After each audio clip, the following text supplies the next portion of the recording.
Well, we begin in Gaza, where in the last few hours, dozens of Palestinian families have rushed to evacuate their tower block under the threats of Israeli airstrikes. The al-Andalus tower complex just north of Gaza City has been targeted. It's the site of as many as 90 homes, which now sit empty after residents gathered what they could and fled.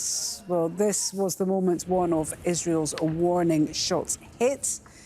These smaller hits are used to alert residents of much larger strikes on the way. Well, Israel's bombardment of the Gaza Strip has continued throughout the night and into Wednesday. At least 222 Palestinians have been killed since the military offensive began against Hamas and other Palestinian armed groups. Just a short while ago, factions in Gaza launched another barrage of rockets into southern Israel. While most were intercepted by the air defence system known as the Iron Dome, some caused damage in the towns of Beersheba, Ashdod and Ashkelon. 12 people in Israel have been killed since the start of the conflict, including 2 children. And while Tuesday was the Palestinian Day of Rage, today, Wednesday, is a day of mourning. Funerals have taken place in Ramallah for 2 of the 4 people killed in the occupied West Bank on Tuesday. It happened after the first Palestinian general strike in decades ended in violence and bloodshed. More than 160 people were injured, as well as 2 Israeli soldiers. Well, the Palestinian President Mahmoud Abbas is appealing to the international community to help end the violence. We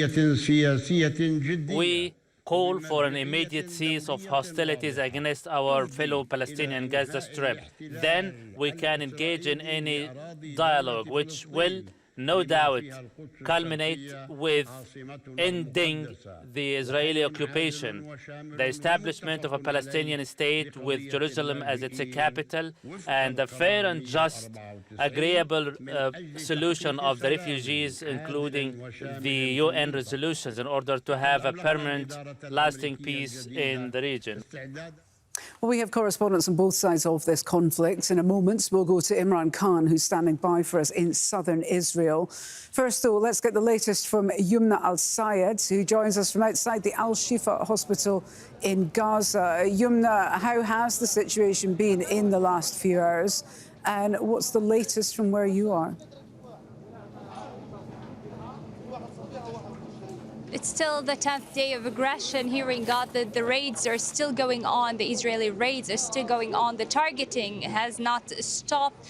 This morning, 4 people who have been killed have arrived to the hospital, including a journalist, Yusuf Abu Hussein, who was killed in a targeting of his home in Sheikh Radwan neighborhood.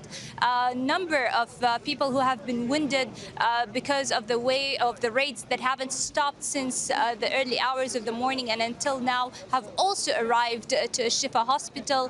Also, another journalist was in part of those people who have been wounded and arrived to the hospital a couple of hours ago.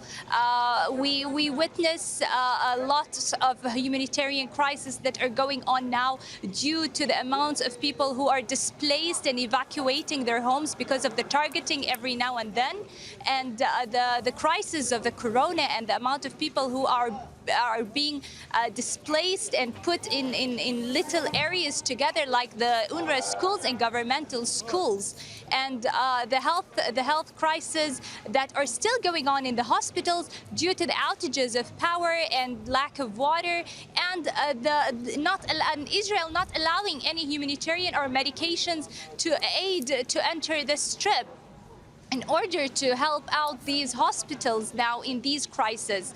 Amnesty International also said that the targeting of homes for civilians in Gaza amounts to war crimes. That's in the latest statement by Amnesty International. Until now, in the 10th day, we have witnessed more than 500 residential buildings and apartments that have been directly targeted.